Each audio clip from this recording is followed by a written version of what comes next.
벌써 목요일이에요. 내일이면 저녁 시간이 벌써 다 갑니다.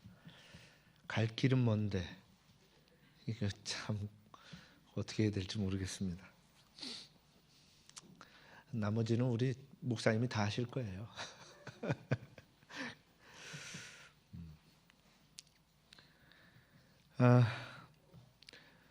오늘 4일째 우리가 시간을 갖습니다.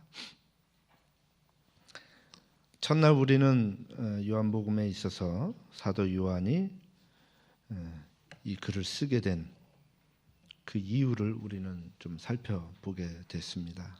그가 노년에 이 글을 썼다면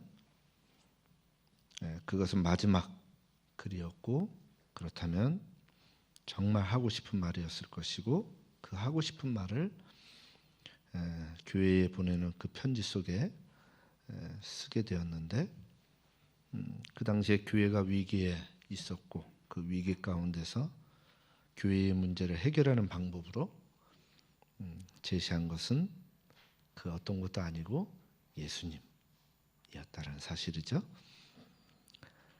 그 예수님, 본인이 경험한 그 예수님을 증거합니다. 그리고 그 사도 요한의 글을 통하여 또 다른 침례 요한의 내용을 우리는 또 살펴보게 됩니다. 그 침례 요한을 통하여 또 주님을 증거하게 되는 그런 모습들을 둘째 날에 우리가 봤죠. 복중에서 부모님을 통해서 성경 말씀의 연구를 통해서 요한은 주님을 발견하게 됩니다. 그 발견하게 된 그 주님을 그가 증거하게 되죠. 자신에게 주어진 여러 존경과 그런 모든 것들을 명예를 주님께로 돌립니다. 자신에게 맞춰져 있는 사람들의 시선을 주님에게로 돌려드립니다. 그리고 자신을 따르던 제자들조차도 주님을 따르도록 돌립니다. 그것이 바로 요한의 삶이었어요. 그가 그렇게 살았던 이유는, 그럴 수 있었던 것은 그가 자신이 누구인지를 분명히 알았기 때문입니다. 주인이신 예수님을 알았고요. 그래서 우리는 그것을 주체성, 그리고 자신이 누구인지를 알았다라는 그 말에서 정체성, 그것을 알게 될 때 본인의 사명이 어떠한 건지를 분명히 알고 그것을 행했던 것입니다. 그렇게 주님을 증거했었던 침례 요한의 증거를 넘어서 셋째 날 어제는 또 다른 증거자들을 우리가 보게 됐죠. 예수님의 제자들, 첫 제자들, 요한과 안드레, 빌립과 또 나다나엘, 베드로, 이렇게 예수님을 만나게 된 그 제자들이 예수님을 만나면서 자신의 가장 소중한 가족들과 친구들에게 예수님을 증거하는 모습을 우리는 보았습니다. 그렇게 증거할 수 있었던 이유가 뭘까요? 성경에 기록되어 있는 말씀을 본다면 예수님과 함께 거하면서 예수님을 봤어요. 그리고 예수님을 경험하면서 예수님이 어떠한 분인지를 스승을 통해서 알게 된 그 내용보다 더 깊게 알게 되었다라는 사실이죠. 그런 부분들 속에서 우리는 어제까지 우리가 요한복음 1장을 본 겁니다. 1장을. 그래서 오늘 저희가 이제 요한복음 1장에서 넘어서 요한복음 2장으로 이제 넘어가게 되는데요. 오늘 요한복음 2장을 넘어가는 그 과정 속에서 1장과 2장의 연결고리 속에서부터 우리 성경 말씀을 좀 살펴보고자 합니다. 우리 다 같이 요한복음 1장 50절입니다. 다 같이 한번 보시겠습니다. 요한복음 1장 50절입니다.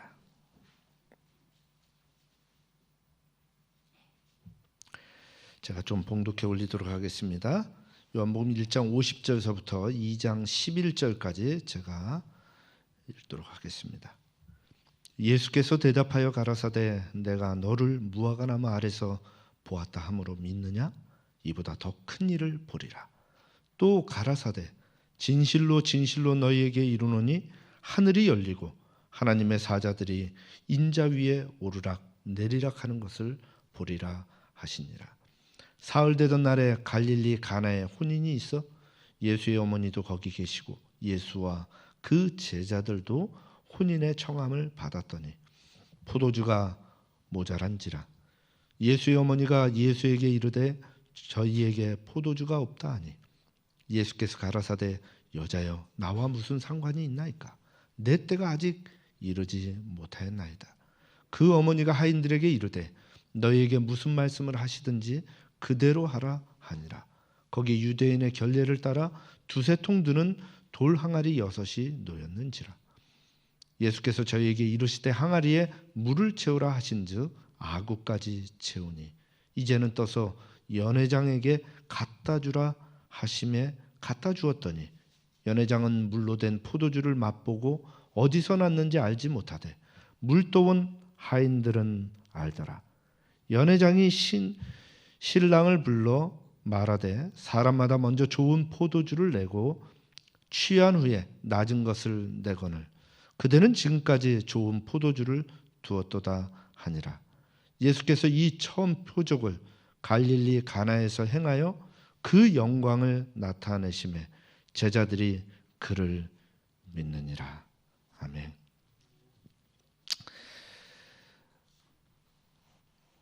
오늘 이 본문의 말씀의 연결고리는 1장에 있는 말씀 속에서부터 시작이 됩니다. 1장에 예수님의 제자들을 부르는 그 장면 속에서 나다나엘과 대화를 나누는 장면이 49절까지 나오게 되죠. 그러면서 그 나다나엘이 예수님을 하나님의 아들로 그리고 이스라엘의 임금으로 고백을 합니다. 그런 고백 속에서 예수님께서 이 나다나엘에게 이렇게 말을 합니다. 내가 너를 무화과나무 아래서 보았다고 너 나 믿는다고 그러는 거야? 이렇게 묻는 거예요. 내가 너를 무화과나무에서 나무 아래서 너 기도하고 있는 것을 내가 봤다고 하니까 네가 믿는 거야? 아무도 모르는데 그거를 들킨 것 같아서? 그러면서 예수님은 이렇게 말씀합니다. 나다나엘아, 이보다 더 큰 일도 너가 볼 거야. 이보다 더 큰 일도 볼 거다.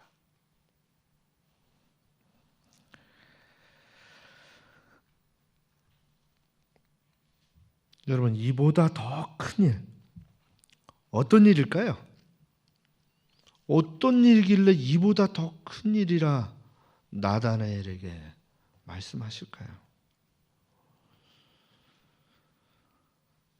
우리는 이 상황 속에서 예수님께서 그에게 조금이나마 언급하신 말씀을 뒤에 보게 됩니다. 진실로 51절입니다. 진실로 진실로 너희에게 이르노니 하늘이 열리고 하나님의 사자들이 인자 위에 오르락 내리락 하는 것을 보리라 하니라. 하늘이 열리고 하나님의 사자들이 인자 위에 오르락 내리락 하는 그 일이 무엇인가? 그 일에 대해서 당장의 언급은 없지만 이 말씀에 연결되어 있는 2장의 시작부터 우리는 그 말씀의 암시를 사도 요한이 기록하고 있는 것을 우리는 보게 됩니다. 2장의 시작을 그 이후 이렇게 시작을 하죠. 사흘 되던 날에 갈릴리 가나에 혼인이 있어 예수의 어머니도 거기 계시고, 우리가 잘 아는 가나의 혼인잔치가 벌어지는 것입니다. 그런데 이 가나의 혼인잔치는 언제 벌어졌냐면, 여러분들 이 성경 말씀을 잘 보실 필요가 있어요. 예수님께서 제자들을 부르신 그 다음 날입니다. 여기 한번 보세요. 43절, 1장 43절에 이튿날 예수께서 갈릴리로 나가려 하시다가 빌립을 만납니다. 그러니까 즉 다시 말해서 예수님께서 침례 요한의 제자 둘을 만나고 난 이후에 그 둘과 함께 하루를 보내고 그 다음날 갈릴리로 나가다가 누구를 만나냐면 빌립을 만나게 되고 그 빌립이 나다나엘을 데리고 오게 되는 것입니다.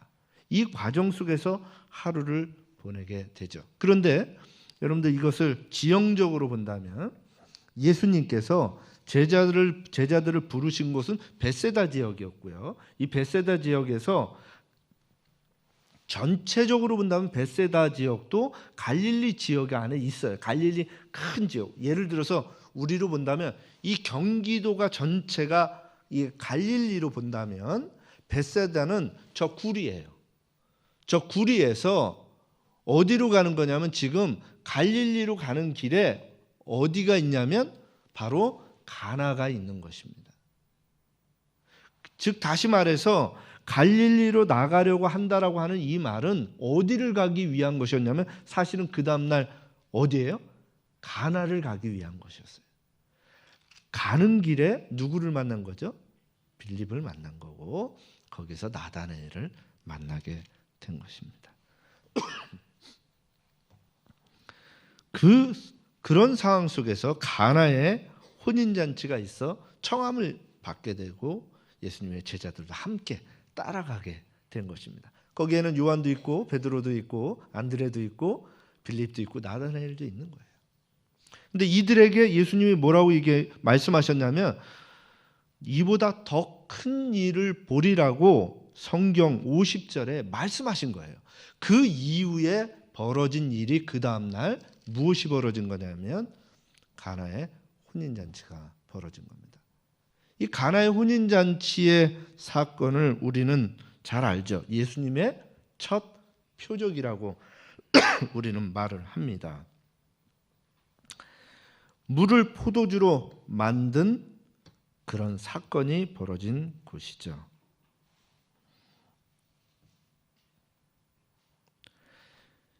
이 가나의 혼인잔치 속에서 물이 포도주로 변하는 이 사건이 일어나기 전까지 제자들은 어떤 상황이었을까요? 한번 여러분들 생각해 보세요. 예수님을 만났어요. 하룻밤 잤죠. 그리고서 예수님을 조금 알았습니다. 그래서 알아서 그들이 기다리던 메시아라고 말하고 하나님의 아들이라 말하고 이스라엘의 임금이라고 말을 합니다. 그런데 예수님은 한 번도 자신이 하나님의 아들이라고 말해본 적이 없어요. 잘 들으셔야 돼요. 하나님의 어린 양, 하나님의 아들이라 증거한 이는 누구죠? 침례 요한이에요. 침례 요한이 얘기했지 예수님이 본인 스스로 말씀하시지 않았어요. 그냥 와서 봐봐라. 그냥 와봐라. 그래서 하루를 같이 이렇게 보내면서 그들이 성경의 그 말씀들을 풀어서 정말 말씀해 줄 때 마음이 뜨거워지고 이분이 과연 그분이구나 그들의 마음속에 확신을 갖게 된 것입니다. 가나의 표적이 있기 전까지 제자들이 예수님에 대해서 아는 것이라고는 침례 요한의 호평과 그들이 예수님과 함께 거하며 단순히 그분을 보고 대화하면서 발견한 것이 그게 전부입니다. 하루 만에 물론 만리장성도 쌓죠. 그러나 그 하루 동안에 얼마나 많은 것을 알 수 있었을까요? 3년 반을 쫓아다녔어도 예수님을 도대체 알지 못했던 이들이 누구예요? 이들이에요. 이들. 그런데 하루 만에 예수님을 알았다고요? 아닙니다. 그때까지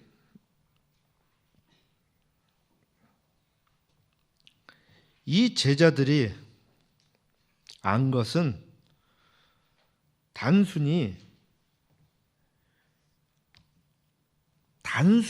들은 말씀과 단순히 그들이 본 그것이 전부였기 때문에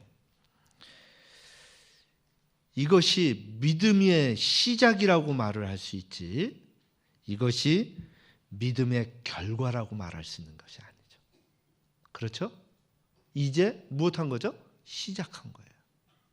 믿음의 시작이지 결과가 아니라고 하는 것입니다.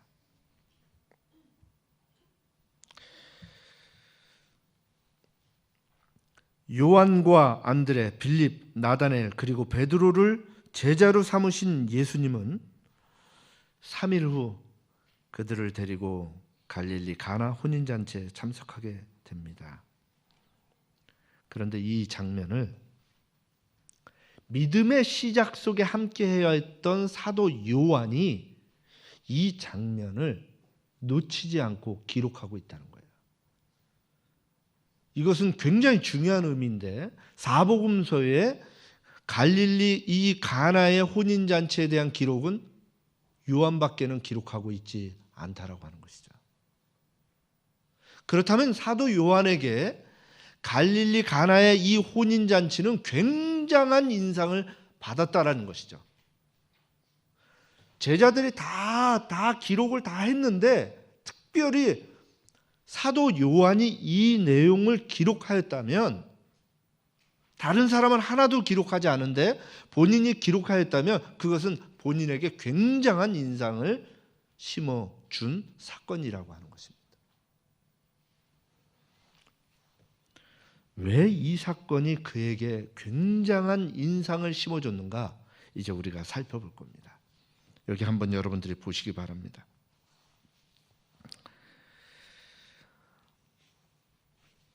갈릴리 가나 혼인잔치에서 예수님께서 하셨던 그 놀라운 일에 대해서 결론부터 내린다면 이렇게 말할 수 있어요.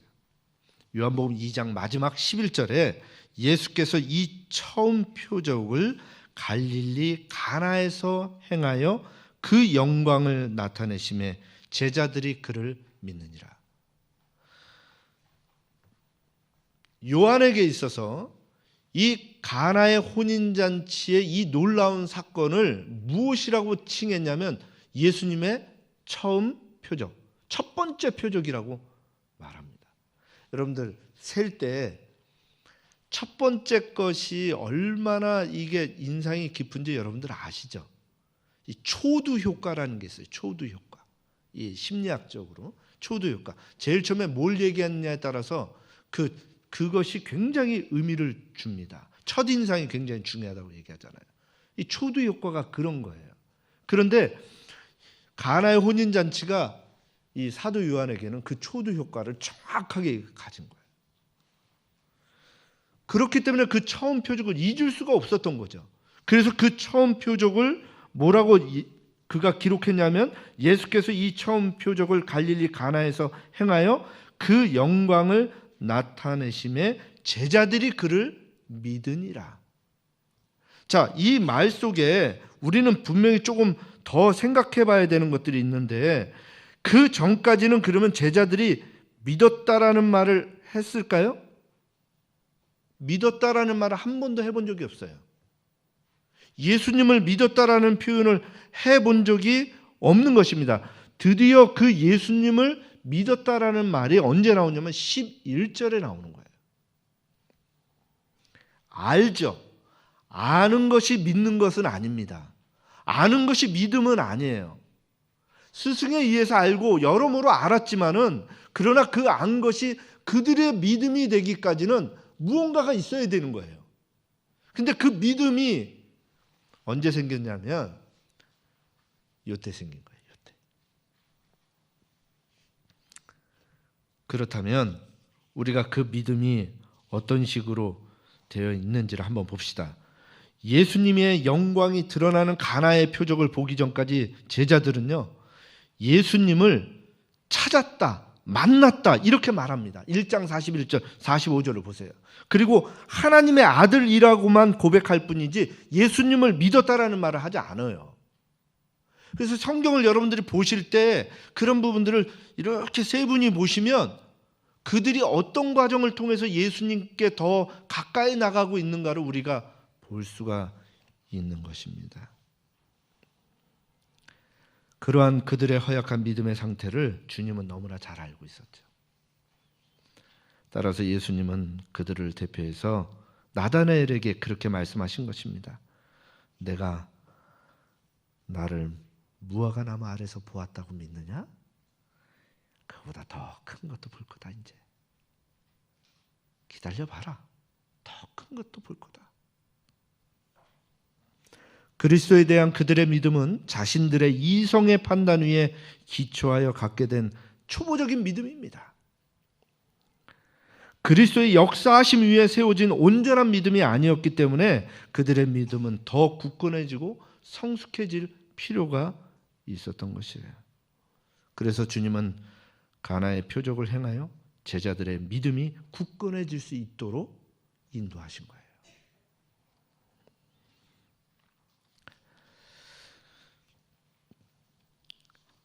그런 상황 속에서 주님은 가나의 혼인잔치에 참석하여 그곳에서 첫 표적을 통하여 당신의 영광을 드러내기에 앞서 그들의 관심이 집중되어야 할 큰일이 벌어질 것에 대한 예견을 해주신 거예요.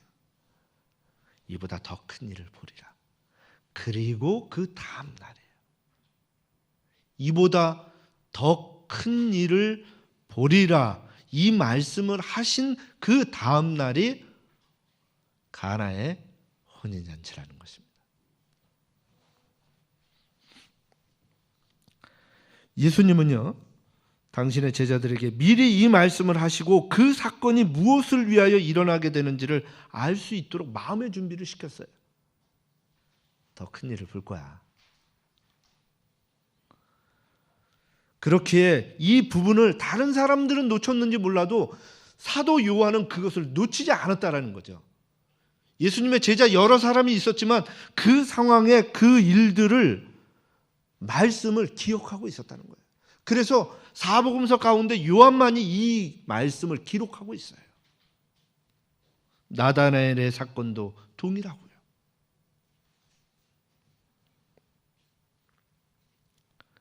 그런 속에서 이제 드디어 그들이 가나에 오게 된 것입니다.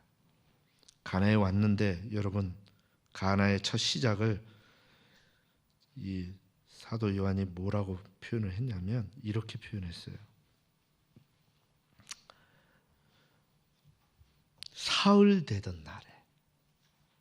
여러분들 왜 물론 날짜가 하루 지나고 이틀 지나고 그 다음 날이니까 사흘 되던 날이라고 이렇게 썼겠죠. 그런데 여기에는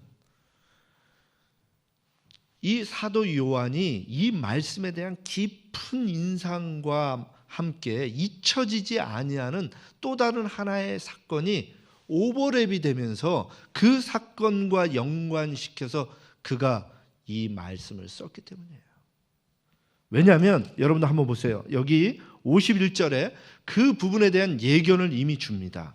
1장 51절, 또 가라사대 진실로 진실로 너희에게 이르노니 하늘이 열리고 하나님의 사자들이 인자 위에 오르락 내리락 하는 것을 보리라.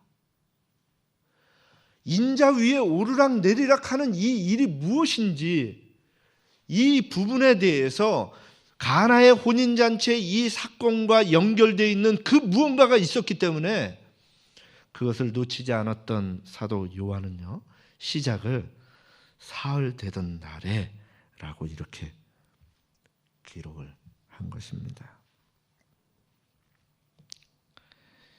이 사흘 되던 날에 무슨 일이 있었을까요?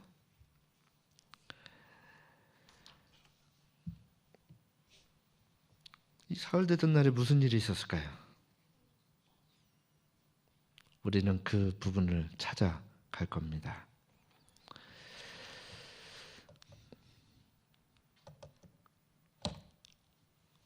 주님은요,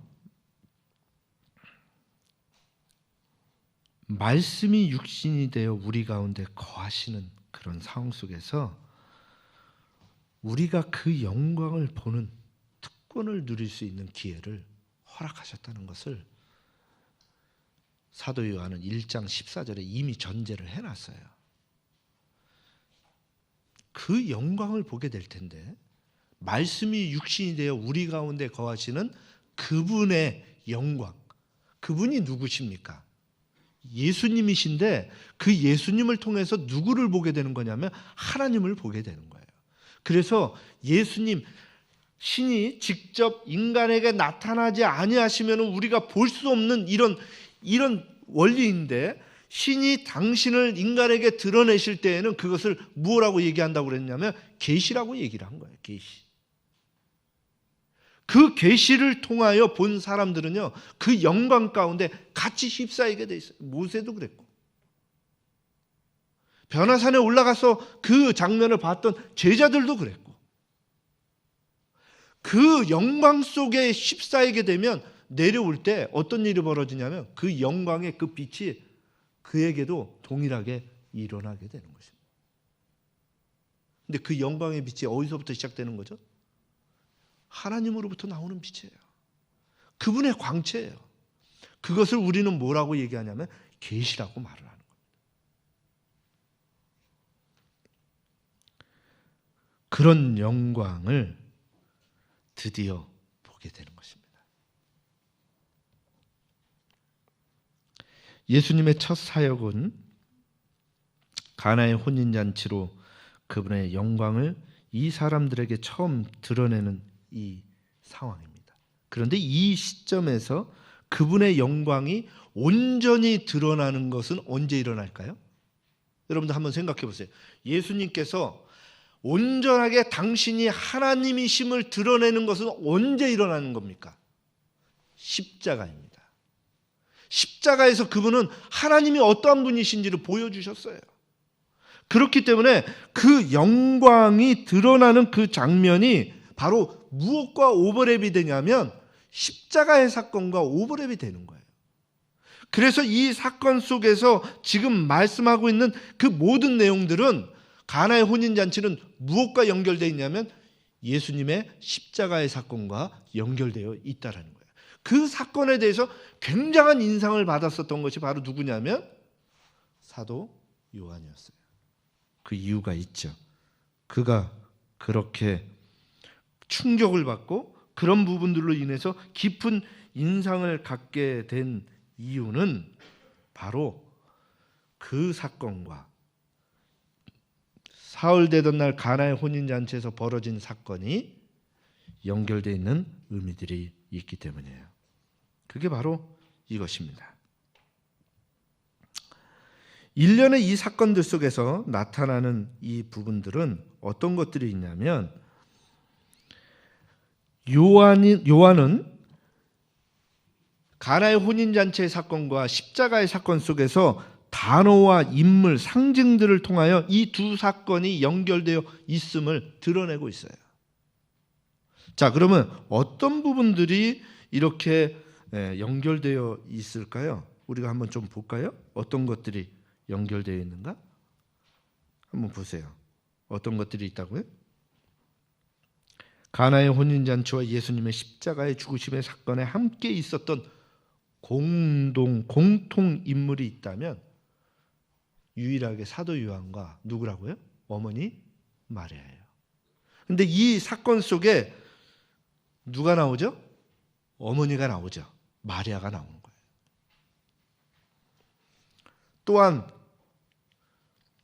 거기에는 십자가와 연관되어 있는 사흘이 되던 날이라고 하는 그 말과 그 영광을 나타내신다라는 이 말로 끝을 맺고 있다라는 것이죠.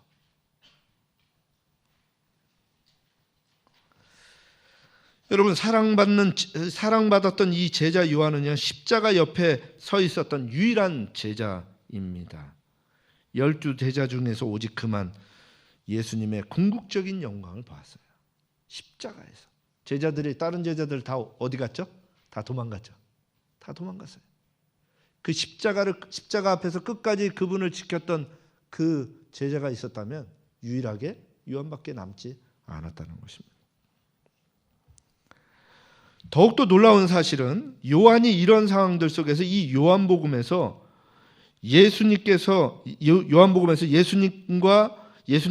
그의 모친과 단 2번을 조유하게 되는데 그 2번 조유하게 되는 만나게 되는 그 사건이 다 어디서 일어나냐면 가나의 혼인잔치와 십자가라는 거예요. 딱 2번 나와요. 어머니하고 만나는 장면이. 그런 장면들 속에서 모친과 함께하는 그런 부분들 속에 그 자리에 같이 있었던 사람이 바로 누구냐면 사도 요한인 거예요. 그러니 이 사도 요한에게 있어서 이 장면을 잊을 수가 없는 거죠. 예수님이 뭐라고 그랬어요? 십자가에서 아들아, 네 어머니다. 맡겼잖아요. 그 어머니라고 맡긴 그 마리아를 생각할 때마다 무엇이 떠오를까요? 처음으로 그분이 보여주신 그 놀라운 이적을 기억할 수밖에 없다라는 것이죠.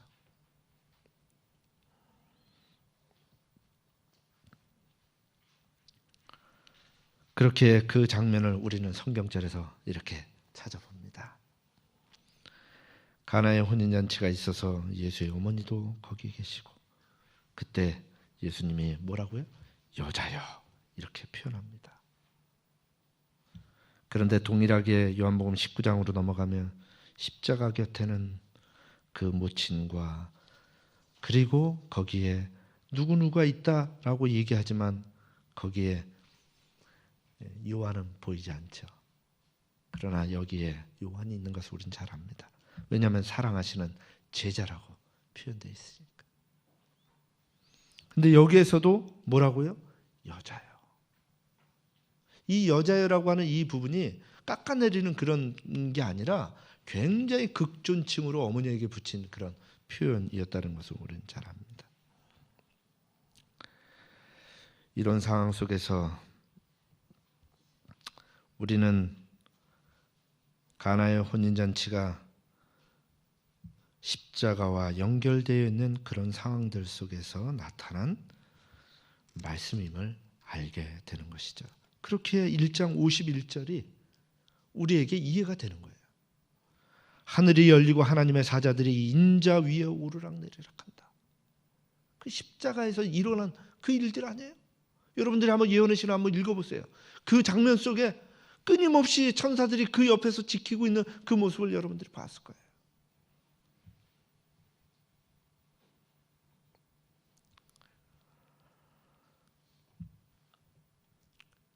그렇게 우리는 이 부분들 속에서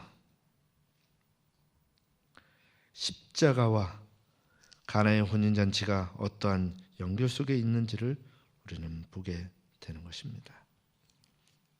그렇다면 그런 속에서 첫 번째 표적이 된 주님의 이 사건을 뭐라고 표현했냐면 2장 11절에는 처음 표적이라고 말합니다. 표적. 이 표적이라고 하는 이 말은 이럴 때 사용을 합니다. 구약에서의 이 표적은요, 선지자들의 이 표적은 하나님의 심판의 행위나 선지자가 하나님의 말씀을 전적으로 간직한 자임을 증명하는 강력한 행위죠. 우리가 잘 알다시피 모세가 그랬죠. 모세가 끊임없이 표적을 이렇게 보이게 되지 않았습니까? 그 표징을 통해서 하나님이 함께 하시는 자라는 것을 보여주었어요. 엘리야도 그랬죠. 엘리야가 하늘에서부터 불이 이렇게 내려오는 그 장면을 통하여 무엇을 말하는 거죠? 하나님께서 나와 함께 하신다라는 그런 부분들을 말하고 있었던 것입니다. 그런데 이런 표적들은요, 이런 이적들은 표적과 이적은 분명한 차이가 있다라고 하는 것이에요. 구약시대에 사용되었었던 이 용어와 이 예수님의 이런 그 사건들이 벌어진 이 용어는 차이가 있는데요. 그 차이가 이렇게 표현합니다. 표적은 헬라어로 세메이온이라는 이 단어입니다. 그런데 기적이라고 하는 이 단어는 두나미스라고 하는 용어로 사용을 합니다. 나중에 이 두나미스는 다이너마이트라고 하는 이 능력, 이런 그 단어로 영어가 되죠. 그런데 그러나 여기서 표적은 이 세메이온이라고 하는 이 부분은 그 자체의 의미를 부여하고 있는 이 그 기적과는 다르게 거기에는 기적을 통해 또 다른 것을 표시하는 것을 의미하는 거예요. 그러니까 이적은 이적 자체의 이 물건에 그냥 그 의미가 있어요. 그런데 표적은요, 이것을 통하여 무언가를 또 다른 것을 말하고자 하는 것입니다. 표적은. 그런 속에서 우리가 살펴보게 된다면 이렇게 볼 수가 있죠. 여기 보면 브루스라고 하는 굉장히 유명한 그 신학자가 있어요. 신학자가 있는데 이 신학자가 이렇게 글로 이렇게 표현을 했습니다. 한번 제가 좀 읽어보겠습니다. 예수님의 능하신 행사를 위하여 신약에서 사용되는 어휘들이 여럿 있는데 실제적으로 능하신 일은 두나미스라고 하는 두나메이스는 이 복음서에는 발견되지 않는다. 어디에 발견되지 않는다고요? 복음서에 발견되지 않아요. 사실 두나미스라는 말은 이 복음서에 전혀 나타나지 않는다는 거예요. 이적이라는 단어가. 능하신 예수님의 행사를 지시하는 다른 단어들이 있지만은 그런 단어들이 의미가 없는 게 이 세메이온이라는 이 말이 나오지 아니하면 전혀 발견되지 않는 거예요. 그런데 이 단어는요, 이 세메이온이라는 이 단어가 나올 때마다 이것은 단순한 이적으로 사용되는 것이 아니라 그 이적들은 어떤 강조적인 진상을 알리는 표징으로 사용되었다는 거죠.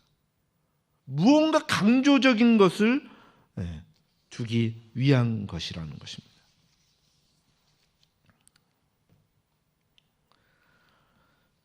그렇다면 무엇일까요? 무엇을 강조하기 위한 것일까요? 이게 무엇을 강조하기 위한 거예요?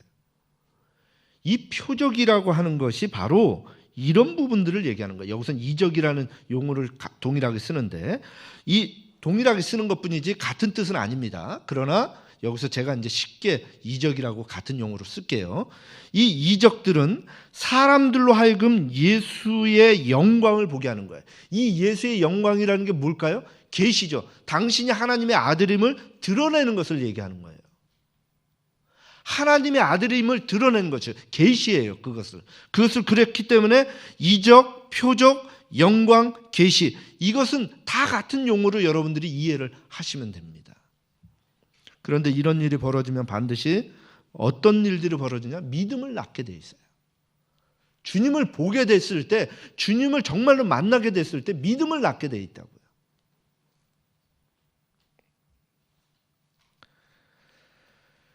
그래서 이것을 이제 정리하면 이렇게 표현할 수 있습니다. 주께서 직접 자신이 하나님의 아들이심을 드러내는 이 이적, 계시를 베푸는데 그것을 뭐라고 한다?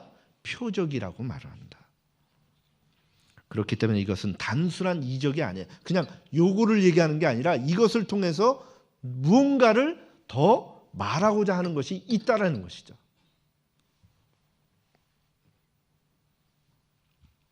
그렇게 이러한 표적과 이적, 계시, 영광을 드러내는 일이 온전히 예수님께서 십자가에 달리실 때 그곳에서 하나님을 드러내신 거예요. 그것이 표적인데 그 표적을 통해서 누구를 드러내신 거예요? 하나님의 품성을 드러내신 거예요. 하나님이 어떠한 분이신지를. 하나님이 세상을 이처럼 사랑하사 독생자를 주셨습니다. 그 독생자가 온 인류를 위하여 죽음을 맛보는 것, 이것을 하나님께서 내어주셨다라는 거예요. 그것을 십자가에서 보여주신 그 모습 속에서 그리스도는 하나님의 영광을 드러내었고 하나님을 드러내신 거예요. 그렇기 때문에 우리는 십자가가 온전한 궁극적인 그분의 계시라고 하는 것을 보게 되는 것이죠. 그래서 이 영광, 첫 번째 표적과 마지막에 예수님께서 보여주시는 그 십자가상에서의 보여주시는 그 표적이 연결되어 있음을 우리가 보게 되는 것입니다. 하늘이 열리고 하나님의 사자들이 오르락내리락 하리라. 이보다 더 큰 것도 보리니. 그런데 여기 요한복음 14장에 이보다 더 큰 것도 보리라고 하는 그 말씀에 대한 증거를 요한복음 14장 12절에 말씀해 주셨어요. 예수님께서 직접 나를 믿는 자는 나의 하는 일을 저도 할 것이요 또한 이보다 큰 것도 하리니 이는 내가 아버지께로 감이니라. 결국 무엇을 말하는 거예요? 십자가예요. 십자가. 돌아가심을 말하는 거죠. 그렇기 때문에 우리는 이렇게 하게 되는 것입니다. 이보다 더 큰 일을 보리라. 표적, 영광, 계시, 이것의 궁극적인 이 모든 것들의 마침표는 십자가에서 이루어지는 것이다. 그런데 그 십자가에서 이루어지는 그 첫 시작을 어디에서 보여줬냐면 이미 첫 표적에서 보여주시는 거예요. 왜 그랬을까요? 왜 예수님께서 첫 표적서부터 왜 이렇게 하셨을까요? 여기 보면 이 첫 표적의 시작을 한 이 혼인잔치의 첫 시작은 어머니로부터 시작이 됩니다. 어머니로부터. 그죠? 어머니가 이 예수님한테 쓱 가가지고 이렇게 말하죠. 여기 보면 3절에 포도주가 모자란지라 예수의 어머니가 예수에게 이르되 저에게 포도주가 없다. 어머니가 지금 얘기하는 거예요. 포도주가 없어. 아들아, 포도주가 없네. 지금 예수님이 뭐라고 말씀하십니까? 아니 왜 저한테 그러세요? 제 때가 안 됐습니다 아직. 그런데 어머니는 막무가내세요. 모든 어머니는 다 그러신 것 같아요. 자식에 대해서. 그러더니 누구에게 갑니까? 여기 보니까 5절에 그 어머니가 하인에게 갑니다. 그러더니 뭐라고 말씀하시냐면 너희에게 저분이 무슨 말을 하든지 무조건 따라 그대로 해라. 이렇게 말한 거예요.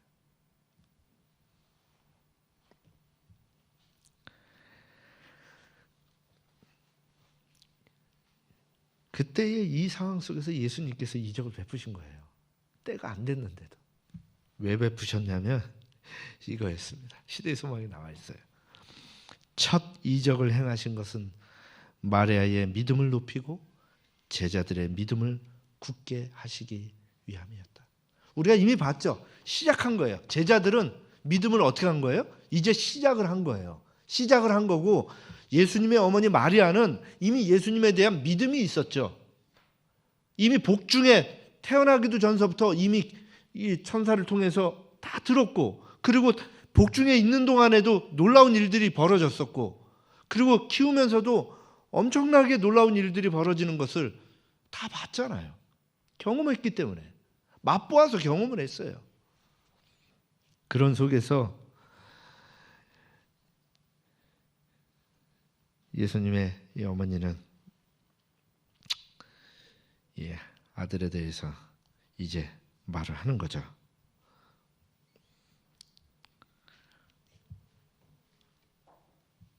포도주가 떨어졌다. 뭘 기대하시는 거죠? 어머니로서 뭘 기대하는 거예요?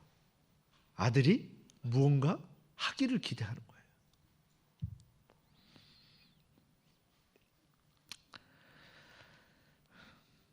참 예수님 참 효자인 것 같아요. 제가 이걸 아무리 봐도 자기 때가 아니라고 분명히 말씀하셨는데 근데도 하시거든요. 과연 이게 예수님께서 어떤 의미일까? 참 이런 생각을 합니다. 그런데 예수님이 하인들에게 가서 이렇게 말합니다. 항아리에 물을 채우라. 항아리에 물을 채우라. 7절 항아리에 물을 채우라. 그리고 뭐라고 말씀하시냐면 그것을 떠서 연회장에 갖다 주어라. 이렇게 말씀하십니다.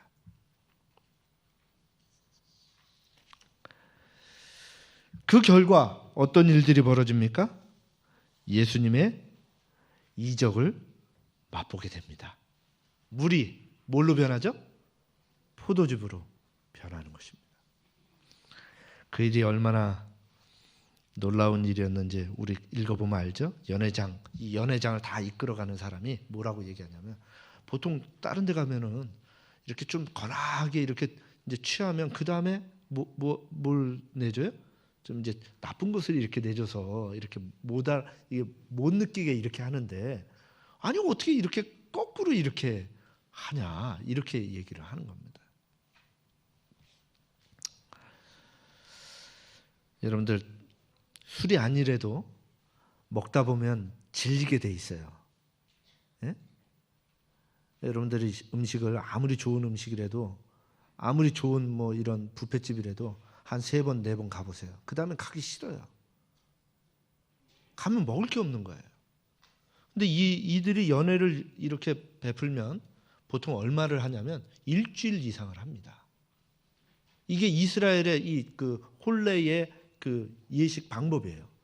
그러니 어마어마하게 이게 먹어대고 이렇게 하는 거죠. 이게 이제 입에 이제 단내가 날 정도로 이렇게 먹게 되는데, 그렇게 되면 네 맛도 내 맛도 없는 겁니다. 다 똑같은 거예요. 그 맛이. 아무리 비싸도 한 3번 먹고 나면은 그게 비싼 게 아니에요. 예? 그렇잖아요. 그게 정말 없을 때 먹을 때 그것이 귀한 거고 맛있는 거죠. 옛날에 임금님도 그랬잖아요. 가가지고 피난 가가지고 먹었던 음식이 얼마나 맛있었는지, 그걸 또 해오라고 해가지고 먹어봤는데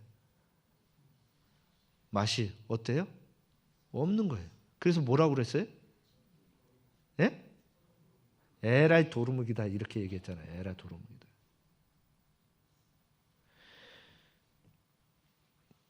그런데 예수님이 만들어주신 그 음식은 놀랍게도 질리지 아니하는 음식이었어요. 그 맛을 느낄 수 있고 그 맛이 얼마나 좋은지를 깨달을 수 있는 그런 음식이었다라는 것을 우리는 보게 됩니다. 여러분들, 예수님의 이적을 맛본 사람들이 여기 연회장에 온 손님들만 맛을 봤을까요? 여러 사람이 맛을 봤어요. 그 가운데는 예수님의 어머니도 있습니다. 여러분들 맛본다라고 하는 것이 여러분들 음식만 맛을 보는 게 아니에요.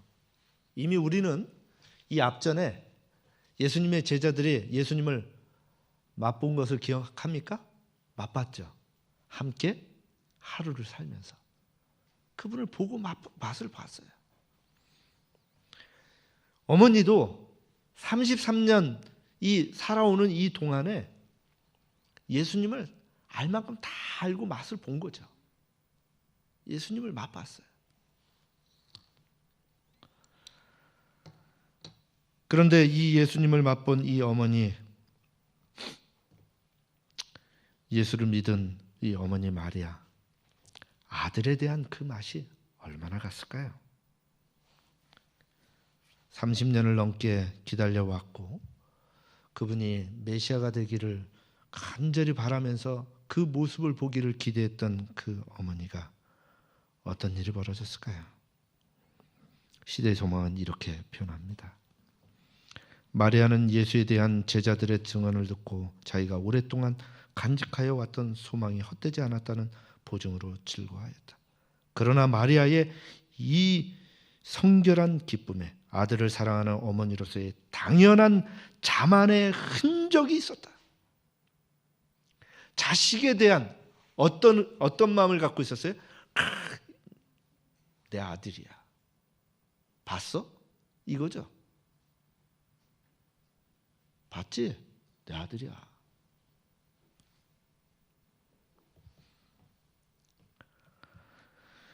마리아는 예수께서 자신을 메시아로 드러내시고 이스라엘의 보좌에 앉으시기를 바랬다. 그 마음속에 자식에 대한 그 기대와 맛이, 이 기대가 있었어요. 이 기대가 꽉 차져 있었죠.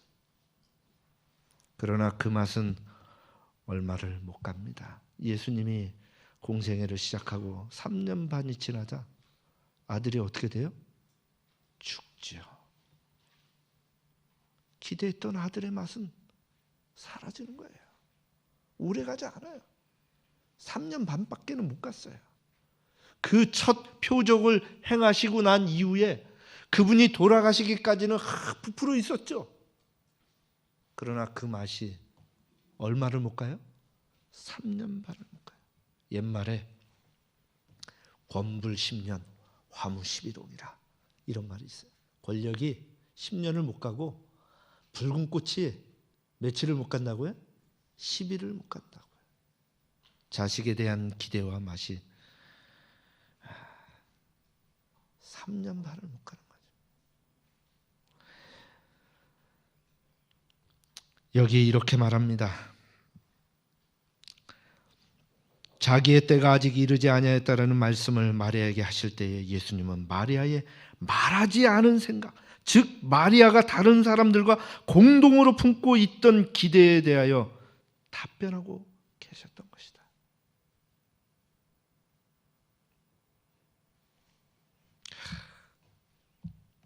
참 예수님께서 그 어머니 참 사랑했는데, 참 사랑하는데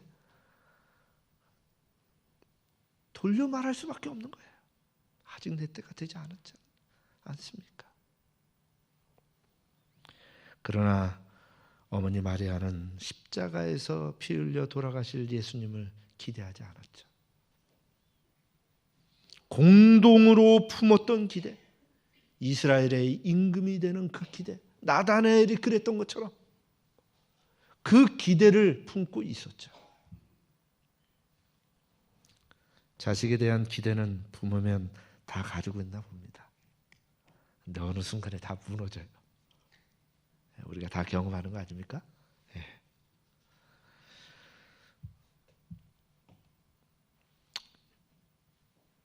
예수님의 어머니도 그 맛을 그렇게 오래 맛볼 수가 없었다라는 사실을 우리는 알게 됩니다. 두 번째로 예수님의 이적을 맛본 자들이 있죠. 스승 예수를 따르던 제자들이에요. 이제 따른 지 얼마 됐어요? 지금 3일밖에 안 됐어요. 3일밖에 안 됐죠. 그러나 3일밖에 안 됐지만 그들은 그들의 마음속에 스승에 대한 기대가 있었어요. 우리가 잘 알다시피 예수님께서 마리아와 제자들을 위해서 이 이적을 행하셨다고 했지만 여기에 보면 이렇게 말씀합니다. 시대의 소망에 첫 이적을 행하신 것은 마리아의 믿음을 높이고 제자들의 믿음을 굳게 하기 위함이었다. 제자들은 불신으로 이끄는 많은 큰 시험을 만날 것이었다. 그들이 어떤 과정을 겪을지를 알고 있었기 때문에 그들을 믿음 안에서 공고히 하기를 원했던 것이에요. 만났다, 보았다라고는 얘기하지만 믿었다라고 말하지 않는 그 제자들에게 예수님에 대한 믿음의 확신을 심어줘야 했던 것입니다. 그렇지 않으면 시험에 이겨낼 길이 없는 거예요.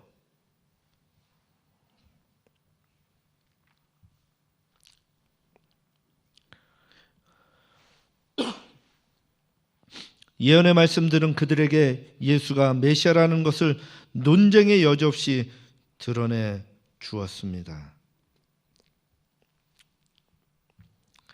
그들은 종교의 이 지도자들이 그들의 확신보다 더 큰 확신을 가지고 예수님을 받아들이기를 갈망하였어요. 그런데 제자들은 그리스도의 놀라운 이적과 그의 사명에 대한 확신을 사람들 가운데서 선포하였으나 제자들과 랍비들이 불신과 뿌리 깊은 편견에 예수에 대한 적개심을 나타내는 것을 보고 놀라고 실망하였다고 그랬어요. 실망. 주님에 대한 기대, 그 맛, 스승에 대한 그 맛도 얼마를 못 가요? 3년을 못 가는 겁니다.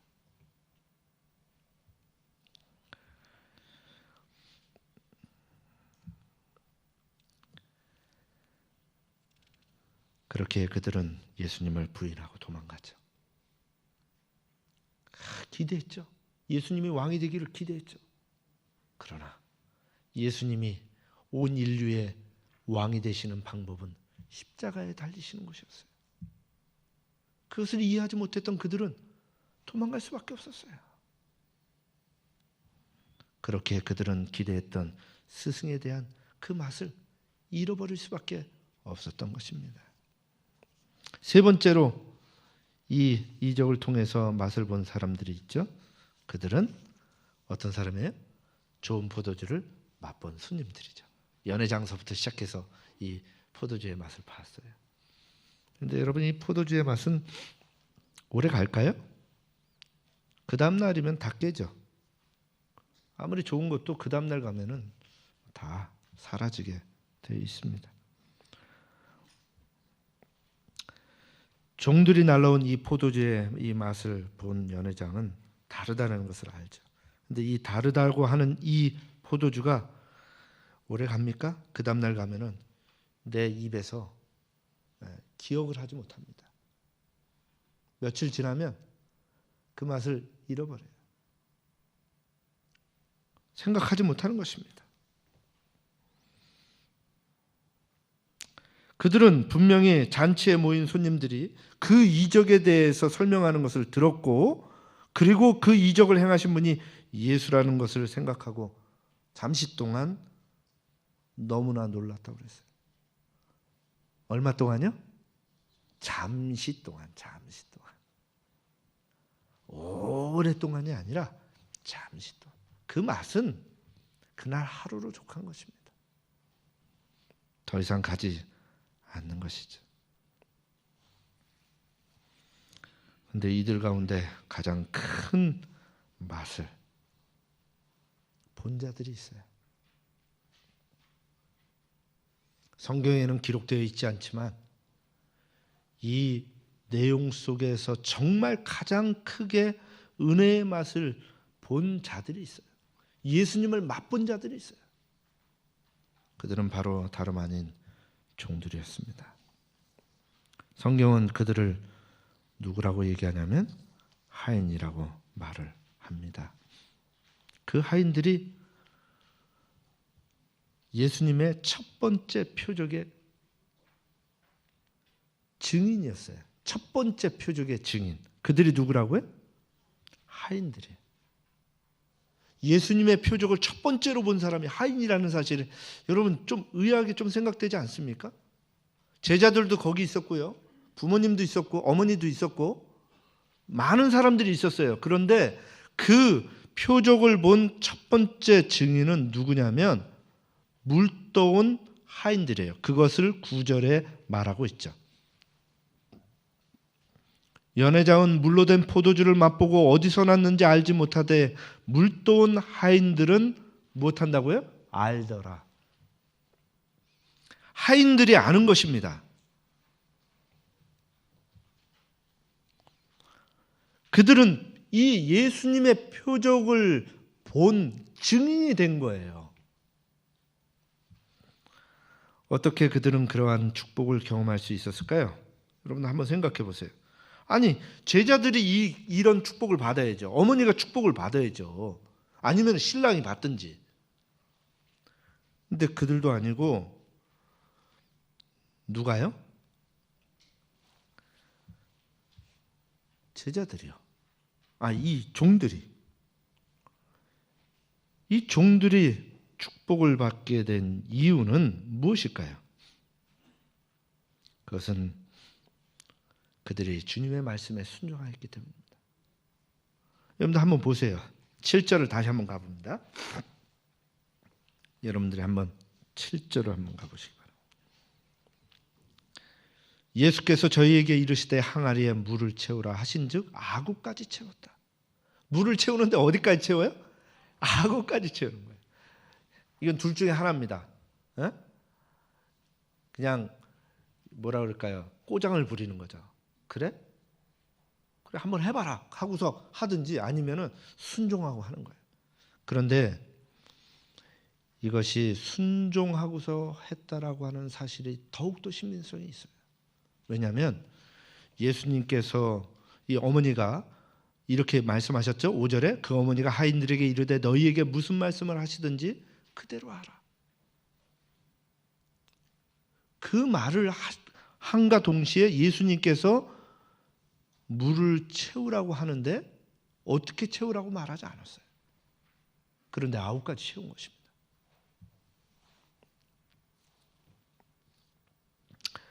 이 항아리는요, 물이 80에서 120리터가 들어가는 항아리입니다. 여러분들 80에서 120리터가 들어간다는 것을 여러분 한번 생각해 보세요. 우리 물통 저기 가면 이만한 거 있죠. 이만한 거. 그 생수통 이렇게 나오는 거. 그게 몇 리터짜리예요? 그게? 18에서 20리터 되거든요. 그러면 그런 걸로 6개, 5개에서 6개를 넣어야 항아리 하나가 채워지는 겁니다. 그러면 여러분들 생각해 보세요. 그 물을 떠와야 되는 우물이나 거기가 집하고 그렇게 가까운 거리에 있지 않다면 이것은 어마어마하게 힘든 일입니다. 근데 그 일을 묵묵히 다 해냈다는 거죠.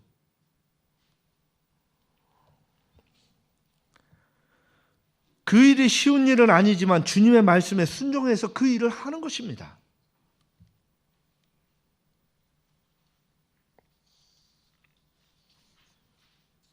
그리고 또다시 예수님이 말씀하시죠? 뭐라고요? 그것을 연회장에 갖다 주라고 말씀하십니다.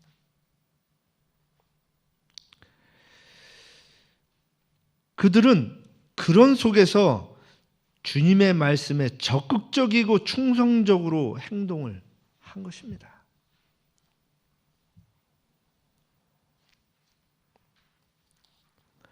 어쩌면 예수님은 그들과 아무런 상관이 없을지도 몰라요. 왜냐하면 그 신랑과는 친인척 관계지 실제 주인이 아니죠. 그럼에도 불구하고 그들은 주님의 말씀에 순종합니다. 심지어 아궁이까지 채웁니다. 이 아구까지 채우는 거예요. 그건 그냥 단순한 행동이 아니었음을 우리는 보죠. 충성스러운 행동이에요. 말하지 않은 것까지도 하는 행동이에요. 근데 예수님께서 뭐라고 말씀하시냐면 그것을 연회장에 갖다 주라는 것입니다. 여러분들 채울 때, 물을 채울 때는 그것이 물이라는 것을 누구는 알아요? 하인들은 알잖아요. 그런데 물을 채우고 난 다음에 그것을 갖다 주라고 할 때 하인들의 그 기억 속에 그 물은 무슨 물이죠? 그냥 물이에요. 근데 연회장에 갖다 주라고 한다면 이 사람들이 생각을 할 때 어떻게 생각할까요? 이걸 왜 갖다 주지? 이게 뭐라고 이걸 갖다 주지? 이 생각을 할 수 있어요. 그런데 더 나아가서 그것을 갖다 주었을 때, 연회장에 갖다 주었을 때 그 연회장에 갖다 주는 그 순간 그것이 물이었을 때 연회장한테 그 꾸지람을 듣게 될 그 상황을 생각을 해본다면 이거 갖다 준다라는 것이 그냥 이루어지는 일이 아니라고 하는 것입니다. 그들은 주님의 말씀을 의심하지 않고 따랐어요. 그것이 물이 술이 되든 뭐가 되든 그걸 상관하지 아니하고 따랐다는 사실입니다. 그래서 그것을 떠서 연회장에 갖다 주라 하심에 갖다 줬는데 연회장에 받아보니 그것이 무엇이 됐어요?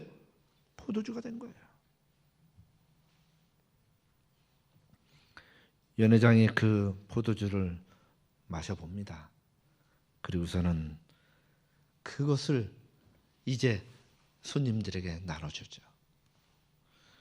여기에 나와 있는 것처럼 연회장은 물로 된 포도주를 맛보고 이것이 어디서 났는지 알지 못하지만 물도온 하인들은 이것이 어디서 시작됐는지를 아는 것입니다.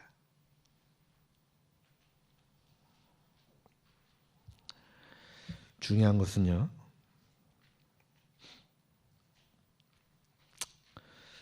그들이 그렇게 주님의 말씀에 따랐다라고 하는 이것은 믿음이 있다라는 겁니다.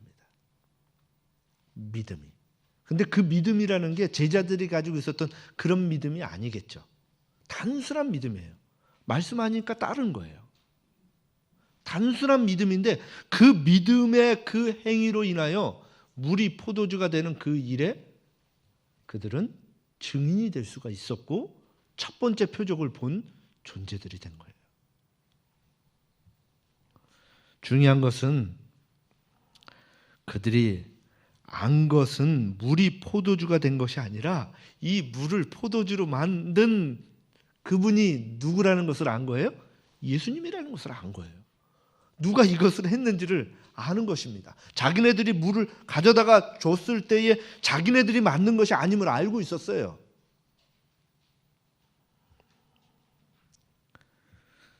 이것은 단순한 사건 표적의 목격이 아니라 평생 지워지지 않는 축복의 경험이자 만남인 것이에요.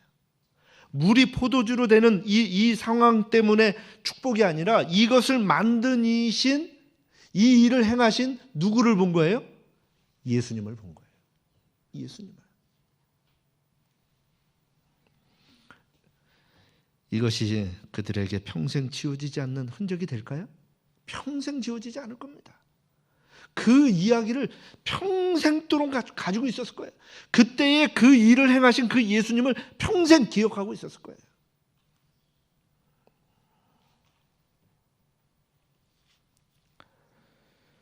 그것은 그들에게 축복인 것입니다.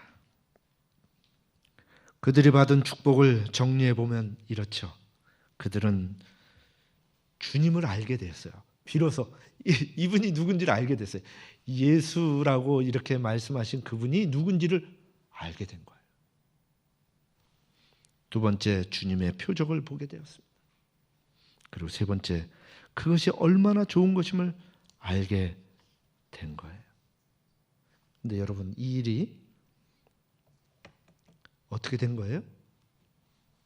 예수님께서 손 하나 안 대시고 말씀으로 이루신 일입니다. 요한이 이 장면을 기록하면서 태초에 말씀이 계시니라. 이 말씀이 하나님과 함께 계셨으니 이 말씀으로 말미암아 세상이 지어졌다라고 이 일이 어디에서 벌어지는 일이에요? 지금 여기서 벌어지는 일이에요. 말씀이 육신이 되어 우리 가운데 거하시는 그분의 영광을 보는 그 일이 지금 여기서 벌어지는 일이에요.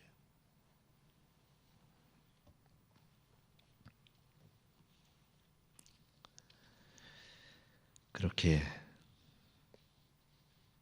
그들은 정말 놀라운 경험을 통해서 주님을 보게 되는 것입니다. 참 어마어마한 것 같아요. 이제 오늘 말씀을 좀 정리해 봅니다. 오늘날도 우리가 주님의 축복을 경험하는 조건은 동일합니다.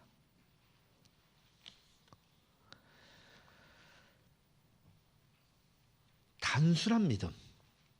단순한 믿음. 여러분, 여기에 주님의 이 표적과 이적을 경험한 사람들 가운데 가장 큰 축복을 경험한 사람이 누구라고요? 종들이에요. 종들은 평생 지워지지 않는 예수님을 맛본 거예요. 제자들도, 어머니도, 거기에 있었던 모든 그 하객들도 다 잊혀져 가는 그 예수님에 대한 경험이었다면 이 종들은 전혀 잊혀질 수 없는, 영원히 지울 수 없는 그 예수님을 맛본 거예요. 무엇 때문에요? 이거죠. 주께서 무슨 말씀을 하시든지 그대로 하라. 주님의 말씀에 순종하여 믿어 의심치 아니하며 그 말씀이 이루어질 것이므로 확신하여 적극적으로 행했던 그 모습 속에서 그 일을 경험하게 되었듯이 오늘 우리는 이 시대를 살아가면서 주님의 이러한 능력과 계시와 영광과 표적을 단순한 믿음으로 그분의 말씀대로 행하게 될 때 우리도 경험하게 될 것을 믿게 되시기를 간절히 바랍니다. 가나의 혼인잔치에서 주님께서 그렇게 하셨던 것처럼 오늘 우리에게도 그렇게 하실 거예요. 그 놀라운 표적을 우리에게 펼치실 것을 주님께서 약속해 주셨어요. 그렇기 때문에 우리는 그러한 일들에 있어서 주님의 약속을 믿어야 되는 것입니다. 더욱더 놀라운 것은 이렇게 그 경험을 하게 된 첫 번째 이 표적의 증인들이 주님을 증거한 첫 전도인들이었다는 거예요. 여러분들 이 성경을 보면 여기 하인들이 여기 보면 말하죠. 9절에 여러분도 한번 보시기 바랍니다. 연회장은 물로 된 포도주를 맛보고 어디서 났는지 알지 못하되 물도온 하인들은 알더라. 누가 한다고요? 물도온 하인들이 알더라. 이 일에 대해서, 가나의 혼인잔치에 대해서 소문이 퍼지게 될 때 제일 먼저 이 부분에 대해서 말할 수 있었던 사람들은 누구일까요? 바로 하인들이었어요. 그들은 주님을 증거하는 첫 전도인들이 된 거예요. 예수님에 대해서 알지 못합니다. 많이 아는 게 없어요. 그날 처음 봤는지도 모르죠. 그러나 그들이 맛본 그 예수님을 그들이 증거하게 되었을 때 놀라운 일들이 벌어져요. 3시간에 온 갈릴리 지역에 전부 다 주님에 대해서 알게 되었던 것입니다.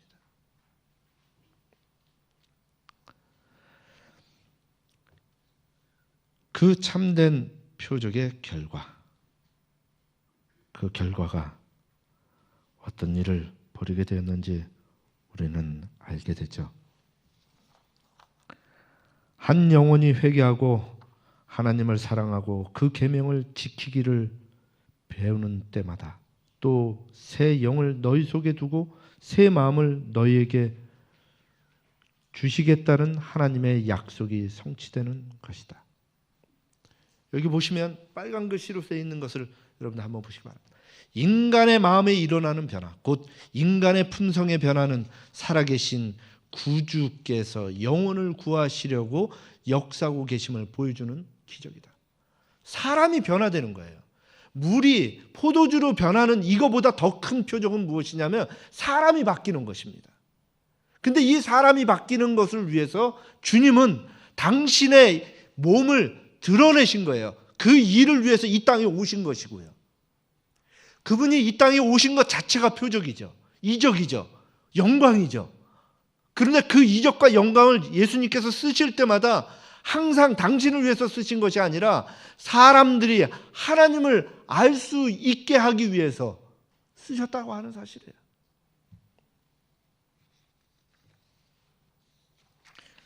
그런 일들을 통하여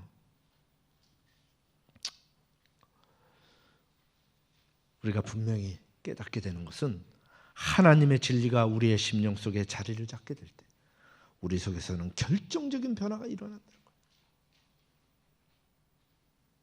왜냐하면 진리는 우리의 생활과 성품을 거룩하게 하는 능력을 가지고 있기 때문입니다. 그런 그 능력이 오늘 우리 가운데 거하시는 성령 하나님을 통해서 우리에게 이루어지는 역사가 되기를 바랍니다. 여기 보면 이렇게 말씀하고 있어요. 우리 빨간 글씨를 한번 크게 한번 읽어볼까요? 그대들이 시작. 그대들이 예배를 위하여 모일 때 예수께서 그대들을 만나신다는 것을 믿고 그분께서 그대들에게 즐겨 복을 주시고자 하신다는 것을 믿으라. 자아에게서 눈을 돌려 예수님을 바라보고 비할 데 없는 그분의 사랑에 대하여 이야기하라.